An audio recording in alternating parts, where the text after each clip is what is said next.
그런 생각을 해봅니다. 왜 우리 인간에게 이런 죽음과 아픔과 고통과 슬픔이 있을까? 지난주에 그런 말씀을 드렸어요. 하나님께서 세상을 창조하실 때에 가장 완벽하고 완전한 모습, 다시 말하면 하나님께서 만드신 모든 피조물들, 특별히 하나님을 닮은 형상으로 지은 모든 인간들이 행복하게 살도록 만들어 놓으셨다는 것. 그렇게 하나님께서 심혈을 기울이셔서 하나님 보시기에 심히 좋았더라, 만족하실 만큼, 감탄하실 만큼 아름답게 세상의 모든 것을 만들어 놓으셨다는 겁니다. 하나님께서 보시기에 매우 좋았다는 표현은 하나님께서 만들어 놓으신 모든 것, 그 중에 특별히 하나님의 형상대로 하나님을 닮은 인간을 만들어 놓으신 것을 하나님께서 얼마나 기뻐하셨는가를 우리가 생각해 볼 수 있는 겁니다. 됐다. 이 정도면 됐다. 하나님께서 만족하실 만큼 우리 모두에게 살아갈 수 있는 행복한 삶의 모습을 하나님께서 선물해 주셨다는 겁니다. 바로 두 가지 모습을 우리가 보는 건데요. 하나가 바로 그거거든요. 하나님 심히 좋았더라, 감탄하셨던 모습이고요. 또 하나는 하나님께서 그렇게 사람을 만들어 놓으시고 선물로 주신 게 있어요. 그게 뭐냐면 에덴 동산이었지요. 하나님은 하나님을 닮은 인간이 행복하게 살 수 있도록 모든 환경을 완벽하게 준비해서 에덴 동산을 아담과 하와에게 선물해 주십니다. 여기서 행복하게 살아라. 에덴 동산에 있는 모든 것들, 최초의 인간인 아담과 하와가 행복하게 살 수 있는 최고의 환경이었습니다.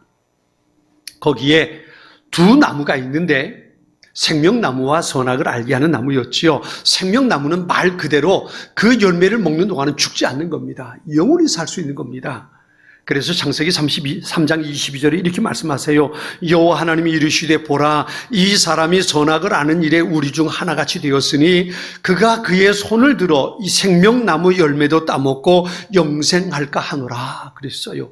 그러니까 에덴 동산에는 생명나무 열매를 따먹으면 죽지 않는 겁니다. 영원히 살 수 있는 겁니다. 그러니까 에덴 동산이 얼마나 완벽한 곳이었는가를 우리가 생각해 볼 수 있습니다. 또 하나가 선악을 알게 하는 나무였지요. 이 나무의 열매는 말 그대로 그 열매는 선과 악을 구별할 수 있는, 다시 말해서 옳고 그름을 구별할 수 있는 능력을 갖게 하는 나무입니다. 그런데 하나님께서 이 나무의 열매는 먹지 말라고 명령하시지요. 창세기 2장 16절 17절에 이렇게 말씀하십니다. 여호와 하나님이 그 사람에게 명하여 이르시되 동산 각종 나무의 열매는 네가 임의로 먹되 선악을 알게 하는 나무의 열매는 먹지 말라. 네가 먹는 날에는 반드시 죽으리라 하시니라 그랬어요. 생명나무의 열매는 따먹게 하셨어요. 그런데 선악을 알게 하는 나무의 열매는 먹지 말라고, 먹으면 반드시 죽을 것이라고 하나님 말씀하셨던 겁니다. 왜 하나님께서 그러셨을까요? 모든 나무의 열매, 심지어 생명나무 열매까지 먹도록 허락하셨으면서 이 선악을 알게 하는 나무의 열매는 먹지 말라고 하셨을까요? 먼저는 이렇게 설명해 볼 수 있습니다. 선과 악, 옳고 그름을 사람이 판단하게 되면 어떤 일이 벌어질까요? 선과 악을 구별할 수 있다는 것, 옳고 그름을 구별할 수 있다는 것 좋은 일 아닐까요? 그런데 한번 생각해 보세요.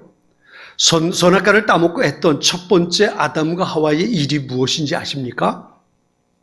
창세기 3장 오늘 보면 뒤에 보면 12절 13절에 이런 말씀이 있습니다. 그 남자는 핑계를 대었다. 하나님께서 저와 함께 살라고 짝지어 주신 여자, 그 여자가 그 나무의 열매를 저에게 주기에 제가 그것을 먹었습니다. 주 하나님이 그 여자에게 물으셨다. 너는 어쩌다가 이런 일을 저질렀느냐? 여자도 핑계를 대었다. 뱀이 저를 꿰어서 먹었습니다. 무슨 말이에요? 선과 악을 아는 열매를 따먹고 난 후에 그들이 했던 첫 번째 일이 무엇이었냐면 자기 기준을 가지고 다른 사람을 판단하고 정죄하기 시작했다는 겁니다. 저 사람 때문에, 하나님께서 내게 준 저 여자 때문에, 저 뱀 때문에, 나는 그렇지 않았는데 저 사람 때문에 스스로의 기준을 가지고 다른 사람을 판단하기 시작했다는 겁니다. 대부분의 인간관계는 여기서부터 시작이 됩니다. 여기서부터 문제가 생깁니다. 그것은 편가르기를 의미합니다. 정치의 문제가 뭘까요? 여러분, 정치는 참 좋은 겁니다. 사람이 사회를 이루어 살아가는 그 공동체 속에서 반드시 정치가 필요합니다. 정치는 최고의 선을 찾아가는, 가장 옳은 방법을 찾아가는 좋은 방법이라고 말할 수 있습니다. 그런데 정치가 문제가 되는 이유가 뭘까요? 한 가지입니다. 내가 기준이 된다는 겁니다. 내가 가지고 있는 생각, 내가 가지고 있는 가치관, 이기적인 자기 가치관이 기준이 되어서 그 기준을 가지고 다른 사람을 판단하는 겁니다. 나와 생각이 다르니까 저 사람은 틀렸어라고 판단하는 거지요. 그러다 보니까 서로 원수가 되는 겁니다. 왜 그래요? 서로의 옳고 그름의 기준이 달라서 그렇습니다. 내 기준으로 보면 이게 옳은데 저 사람의 기준으로 보면 그게 옳단 말이에요. 서로 다른 기준을 가지고 옳고 그름을 판단하니까 사람들이 서로 판단하게 되고 내 생각과 다른 사람을 적으로 생각하게 되고 그를 이겨야만 내가 살 수 있다고 생각하게 되었던 겁니다. 요즘 우리 정치권을 보면 참 가관 아니지요. 그죠? 가관 아니지요. 같은 당에 있으면서도, 그죠? 같은 당에 있으면서도 내 편이라고 하면서도 그 속에서도 편 가르기가 얼마나 심각합니까? 내 생각과 다르면 다 적입니다. 내 생각과 다르면 다 내쳐야 할 사람들입니다. 그렇다면 그 사람의 생각이 완벽한 걸까요? 사람의 판단의 기준은 철저하게 이기적입니다. 자기중심적입니다. 내가 생각하기에 이게 옳다고 생각하는 겁니다. 그 사람의 입장은 전혀 생각하지 않는 겁니다. 그러다 보니까 사람이 살아가면서 편가름이 되고 판단하게 되고 적이 되고 원수가 되기도 하는 겁니다. 그래서 성경은 끊임없이 뭐라고 말하냐면 판단하지 마라. 비판하지 마라. 정죄하지 마라. 말씀하시는 겁니다. 왜냐하면 그것은 하나님께서 하시는 겁니다. 그런데 이런 이유 말고도 하나님께서 선악을 알게 하는 나무의 열매를 먹지 말라고 명령하셨던 중요한 한 가지 이유가 있습니다. 그것은 바로 하나님과 인간과의 관계를 설정하는 열매이기 때문에 그렇습니다. 세상의 모든 것, 그리고 에덴 동산을 만들어주신 것은 하나님입니다. 이 말은 다르게 말하면 이 세상에 존재하는 모든 것들을 하나님께서 만드셨고 그 모든 것의 주인이 하나님이시라는 겁니다. 하나님께서 완벽하게 만들어 놓으신 모든 창조 세계, 그리고 에덴 동산에서 하나님은 인간으로 하여금 행복하게 살 수 있도록 그것을 제공해 주셨습니다. 중요한 건 그렇게 만들어 놓으신 모든 것의 주인이 하나님이라는 것을 잊지 말아야 한다는 겁니다.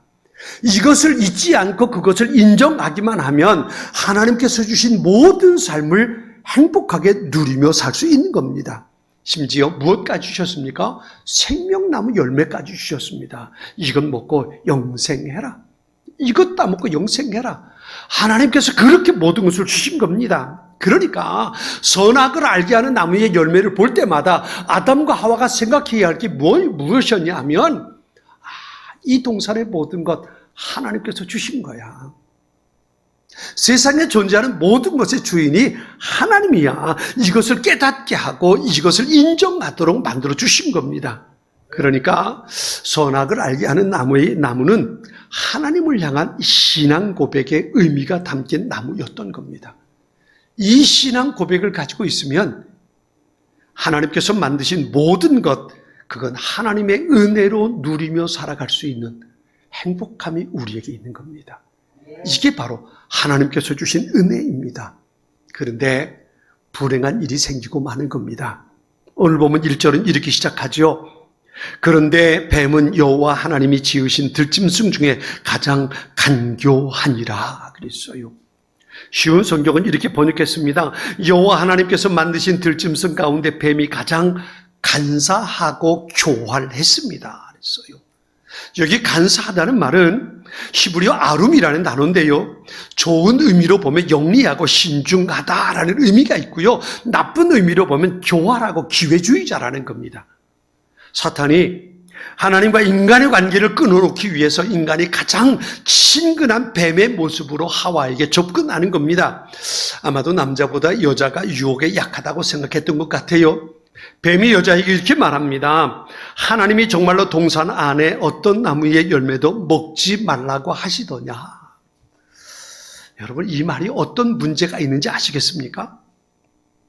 하나님은 동산에 있는 모든 나무의 열매는 다 먹으라고 말씀하셨습니다. 네 마음대로, 임의대로라는 말은 내 마음껏 좋은 대로 하라는 얘기입니다. 그러니까 하나님께서 만들어 놓으신 에덴 동산의 모든 나무의 열매는 아담과 하와가 마음대로 다 먹을 수 있습니다. 배고파도 배고프지 않아도 먹고 싶으면 언제든지 그거 다 따먹을 수 있습니다. 하나님께서 허락해 주신 겁니다. 단 선악을 알게 하는 나무의 열매를 제외하고 말합니다. 뱀이 이걸 몰랐을까요? 사탄이 모를까요? 알고 있습니다. 그러면서도 교활하게 여자의 마음에 부정적인 생각을 이끌어내기 위해서 이렇게 질문하는 겁니다. 동산의 모든 열매 먹지 말라고 하지 않았니? 라고 묻는 겁니다. 이 말 한마디에 여자의 마음이 흔들리기 시작합니다. 이렇게 말합니다. 오늘 본문에 보면 여자가 뱀에게 이렇게 말하죠. 동산 나무의 열매를 우리가 먹을 수 있으나 동산 중앙에 있는 나무의 열매는 하나님의 말씀에 너희는 먹지도 말고 만지지도 말라 너희가 죽을까 하노라 하셨느니라 그랬어요. 여러분, 이 여자가 대답한 말씀에 어떤 문제가 있을까요? 하나님이 이렇게 말씀하셨어요. 선악을 알게 하는 나무의 열매는 먹지 마라. 네가 먹는 날은 반드시 죽을 것이다 라고 하나님 말씀하셨어요. 그런데 여자는 이렇게 말합니다. 동산 나무 열매 다 먹으라고 했는데 이 선악을 알게 하는 나무의 열매는 먹지도 만지지도 말라고 하셨다는 겁니다. 만일에 그렇게 할 경우엔 죽을지도 몰라. 그리고 하나님 말씀하셨다는 거예요. 하나님 하신 말씀은 먹지 마라 라고 말씀하셨는데 여자는 먹지도 만지지도 말라고 했다는 거예요. 하나님은 반드시 죽을 것이라고 말씀하셨는데 죽을까 하노라 라고 말하는 겁니다. 여기서 우리 두 가지 문제를 발견할 수 있습니다. 하나는 선악을 알게 하는 나무의 열매를 먹지 말라고 하신 것에 대해서 여자가 못마땅해 하고 있다는 겁니다. 또 하나는 하나님의 명령을 약화시켜 버린 겁니다. 이런 의미입니다. 아니 도대체 왜 못 먹게 하는 건데 다른 거 다 먹게 하면서 왜 지금 못 먹게 하는 거야 도대체? 내가 먹는다고 죽이게 하겠어? 이게 여자의 생각이었던 겁니다. 선악과는 하나님의 하나님됨을 인정하는 신앙 고백을 담고 있습니다. 이런 거예요. 에덴 동산의 주인은 내가 아니라 하나님이시라는 겁니다. 선악을 알게 하는 나무를 보면서 늘 새기고 고백하고 그리고 하나님을 예배하는 것, 그것이 에덴 동산에서 행복한 삶을 살아가는 유일한 비결이었단 말이에요. 선악을 알게 하는 나무는 하나님께서 동산의 주인이고 나는 그 하나님의 은혜로 사는 흙과 같은 존재라는 것, 이것을 인정하고 고백하는 겁니다. 사람이 하나님의 말씀에 순종하는지 거역하는지 하나님이 주인이시라는 것을 인정하는지 안 하는지 이것이 선악 알게 하는 그 나무를 통해서 드러나는 거란 말이에요. 그런데 우리가 살아가면서도 마찬가지예요. 하나님을 내 인생의 주인으로 인정하며 사는 것 쉬울까요? 어려울까요? 그건 참 어렵습니다. 사탄의 여자를 선동할 때 이렇게 말합니다. 오늘 보면 3장 5절에 보면 이렇게 말했어요. 너희가 그것을 먹는 날에는 너희 눈이 밝아져 하나님과 같이 되어 선악을 알 줄 하나님이 아심이라 그랬어요. 이게 무슨 말이겠습니까? 이런 거예요. 다른 성경 이렇게 번역했습니다. 하나님은 너희가 그 나무 열매를 먹으면 너희 눈이 밝아지고 하나님처럼 되어서 선과 악을 알게 될 것, 알게 된다는 것을 아시고 그렇게 말씀하신 것이다. 그랬어요. 역시 중요한 게 이겁니다. 너희가 그것을 먹으면 너희도 하나님처럼 될 수 있어 라는 말입니다. 하나님처럼 될 수 있고 하나님의 역할을 할 수 있다는 겁니다. 다시 말하면 네가 에덴 동산의 주인이 될 수도 있고 네 인생의 주인이 될 수 있는 거야 라고 말하는 겁니다. 그런데 성경은 이것을 뭐라고 말하냐 하면 죄라고 말하는 겁니다. 사탄의 말을 듣는 여자의 마음에 어떤 변화가 일어나는가 보세요. 6절 같이 한번 읽어볼까요? 6절 말씀입니다. 자, 우리 같이 읽습니다.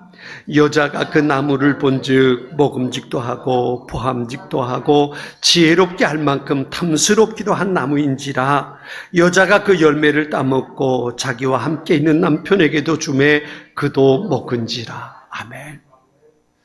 자기 인생의 주인이 된다는 것은 얼마나 달콤한 일인지 모릅니다. 내가 마음대로 할 수 있다고? 내가 이 에덴 동산의 주인이 될 수 있다고? 내 인생을 내가 계획하고 내가 살아갈 수 있다고? 이 달콤한 말을 듣고 나서 그 선악을 알게 하는 나무의 열매를 보니까 먹음직도 하고 보암직도 하고 지혜롭게 할 만큼 탐스러워 보였다는 겁니다. 그러나 여러분, 자기 스스로 인생의 주인이 되면 두려움과 불안함이 시작될 뿐입니다. 왜냐하면 하나님의 보호막이 거두어지기 때문입니다. 자기 스스로 자기의 인생을 책임져야만 되기 때문입니다. 이것이 사람이 불안해하고 두려워하는 가장 근본적인 이유입니다.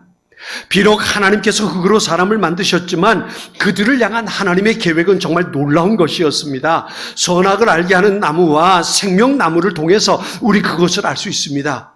자신이 흙이라는 사실을 명심하고 나는 하나님의 은혜 가운데 사는 존재라는 것을 잊지 않고 하나님을 주인으로 섬기고 하나님을 예배하며 살아간다면 하나님께서 그에게 영원한 생명을 주실 것이고 하나님께서 만드신 그 에덴 동산에서 그들은 행복하게 살 수 있었던 겁니다. 이것은 최초의 사람들뿐만 아니라 오늘 우리에게도 동일하게 주시는 약속의 메시지입니다. 예수님 마태복음 6장에서 이렇게 말씀하시잖아요. 너희가 무엇을 먹을까, 무엇을 입을까, 무엇을 마실까 염려하지 마라. 염려하지 마라. 그건 다 이방인들이 염려하는 것이고, 여러분 이방인들이 어떤 사람들입니까? 그들은 하나님을 하나님으로 섬기지 않는 사람들입니다. 자기가 자기의 인생의 주인 되어 살아가는 사람들입니다. 내 인생은 내 거야 라고 살아가는 사람들이 이방인들입니다. 그런데 우리는 어떻습니까? 하나님을 나의 아버지로 섬기는 사람들입니다. 예수님이 이렇게 말씀하세요. 무엇을 먹을까, 무엇을 마실까, 무엇을 입을까 염려하지 마라. 그건 다 이방인들이 하는 거고 너희에게는 무엇이 필요한지 누가 아신다? 하늘 아버지가 알고 계신다.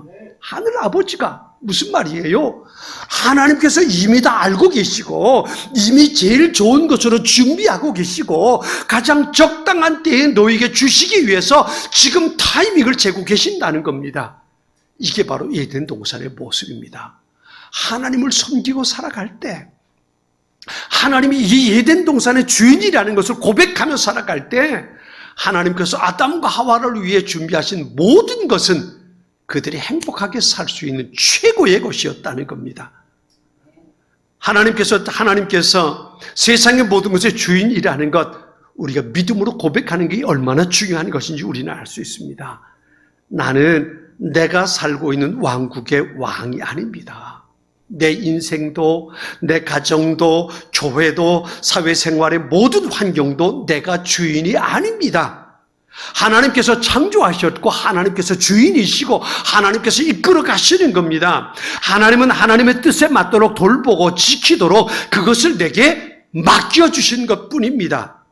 내가 그 사실을 인정하고 하나님의 말씀에 순종하며 산다면 그것은 하나님께서 내게 주신 기쁨이 되고 축복이 될 것입니다. 뿐만 아니라 우리는 하나님께서 주시는 놀라운 영광의 삶을 살 수 있게 되는 겁니다. 그런데요, 안타깝게도 최초의 인간은 이 시험에 넘어져 실패하고 말아버리는 겁니다. 하나님이 내 인생의 주인이시라는 것을 지켜내지 못하고 스스로 자기 인생의 주인 되기를 결심해버린 겁니다. 그리고 선악을 알게 하는 나무의 열매를 따먹습니다. 그리고 남편에게도 주어서 먹게 하는 겁니다. 성경은 이것을 죄라고 말씀하고 있는 겁니다. 여러분, 이렇게 죄를 지었을 때 어떤 결과가 왔나요? 네 가지를 볼 수 있는데요. 첫 번째는 하나님께서 그들을 찾아오셨을 때에 하나님을 두려워하며 그들을 숨었습니다. 하나님과의 관계가 깨져버리고 만 겁니다. 두 번째는 서로를 정죄하고 비난하며 인간관계가 깨져버리고 만 겁니다. 첫 번째가 하나님과의 관계가 깨졌다면 두 번째는 인간관계가 깨져버리고 만 겁니다. 세 번째는 하나님께서 만드신 완벽한 행복을 누릴 수 있었던 에덴 동산으로부터 쫓겨나게 됩니다. 그리고 마지막 네 번째가 생명나무의 열매를 먹을 수 없게 된 겁니다. 그로 인해서 그들에겐 죽음이라는 게 옵니다. 우리 김승재 집사님 하나님께로 가서 불러가셨어요? 왜 이런 아픔과 죽음이 있을까? 원인을 여기서 찾아볼 수 있는 겁니다. 하나님과의 관계가 깨져버린 죄 가운데 있는 우리 인간에게 왔던 네 번째 재앙이 바로 이 죽음입니다. 로마서 5장 12절은 이렇게 말씀하십니다. 그러므로 한 사람으로 말미암아 죄가 세상에 들어왔고 또 그 죄로 말미암아 죽음이 들어온 것 같이 그랬어요. 한 사람 누구를 통해서요? 최초의 인간인 아담과 하와를 통해서. 그들이 하나님의 말씀에 불순종하고 스스로 인생의 주인 되려고 하는 그 욕심 때문에 죽음이 세상에 왔고 우리 모두가 그 죽음이라는 재앙 가운데 떨어지고 만 겁니다. 첫사람 불순종으로 인한 죄가 모든 인류의 죄가 되었고 우리 모두는 죽음이라는 저주받은 존재가 되고 만 겁니다. 가장 행복하게 하나님 보시기에 심히 좋았다고 하실 만큼 위대하게 지음받은 존재가 하나님의 말씀에 대한 불순종 때문에 저주받은 존재로 전락해버리고 만 겁니다. 하나님을 하나님으로 고백하지 못하고 스스로 하나님 되려 했던 교만함이 온 인류의 유전자 속에 죄의 모습으로 심겨지게 되고 만 겁니다. 왜 우리가 살아가는 이 세상이 이렇게 불합리한 세상이 되어버리고 말았을까요? 이기적이고 탐욕적이고 악한 생각을 가지고 전쟁을 일으키고 우리가 살아가는 것조차 불안해하고 두려워하는 세상이 되어버리고 말았을까요? 지난 주간에 이제 결혼시는 부부가 돼서 아이가 한 명 있는 부부를 만났어요. 같이 얘기하다, 야, 하나는 안 된다. 하나 더 낳아라. 그랬더니, 목사님, 이 세상이 얼마나 험한데 하나를 또 놔요. 하나만 더 우리가 관리하는 게 참 힘들어요. 정말 불행한 생각이 들었어요. 살아가기에 너무 험한 세상이 되어서 아이를 낳고 기르는 것이 두렵다는 거예요. 왜 이 지경이 됐는지 말이에요. 이유는 한 가지잖아요. 바로 죄 아닙니까? 하나님을 하나님으로 섬기지 못하고 내가 내 인생의 주인 되려고 살렸 그 죄가 인간관계 속에 이와 같은 일들을 만들어 버리고 우리로 하여금 어둠 속에 가둬버리고 만 겁니다. 하나님을 하나님으로 고백하지 못하고 스스로 하나님이 되어서 자기의 기준으로 세상을 판단하고 사람을 정죄하려는 이 죄의 속성, 이것이 바로 우리로 하여금 어둠 속에 살게 만들어 버렸던 겁니다. 이 죄로 인한 결과가 바로 하나님과의 관계가 깨져버린 겁니다. 하나님을 하나님으로 섬기지 못하고 우상을 섬기고 다른 것에 마음을 빼앗겨 버렸습니다. 심지어 하나님을 섬긴다고 하면서도 내가 잘 되기 위해서 하나님을 이용하는 사람들이 얼마나 많습니까? 이건 또 다른 하나의 우상이란 말이에요. 사랑하고 섬겨야 할 이웃이 극복하고 이겨내야 할 대상 적으로 바뀌어버리고 말았습니다. 그러다 보니 우리가 살아가는 삶의 긴장감은 더해지고 불안함과 두려움이 더욱 심각해져만 가는 겁니다. 평화를 이루어낼 수 있는 답이 어디 있을까요? 그 첫사람으로부터 시작된 이 불행의 고리를 풀어갈 수 있어야 한다는 겁니다. 답은 이 문제가 생긴 곳에서 우리가 찾아볼 수 있습니다. 하나님을 하나님으로 고백하고 내 인생의 주인이 내가 아니라 하나님이심을 고백하며 살아가는 겁니다.